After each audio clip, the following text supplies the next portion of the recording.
Welcome to Not Milk Never Milk. Subscribe if you're lactose intolerant. You begin by confirming essentials and immediately triggering a reset of app connectivity. First, make sure you're on stable Wi-Fi or strong mobile data. If not, change networks. Once done, open the app and check for updates. Update if available. Next, prepare your registered mobile number and any ID details. You'll need OTP access. This reduces common causes of access unavailable. If the problem persists after these first steps, proceed to re-authenticate and clear app data in the next section. You now perform the deeper fixes.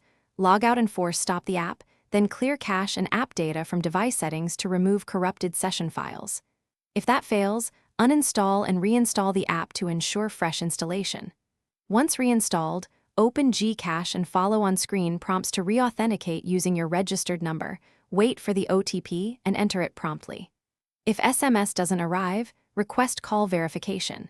These steps rebuild a clean, authenticated session and often resolve access blocks. You finish by escalating smartly when self-help fails.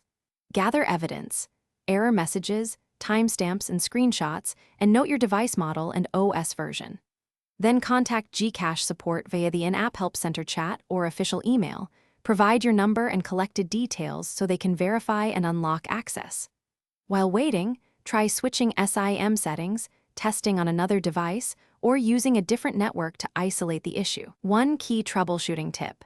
If support asks, enable temporary screen share.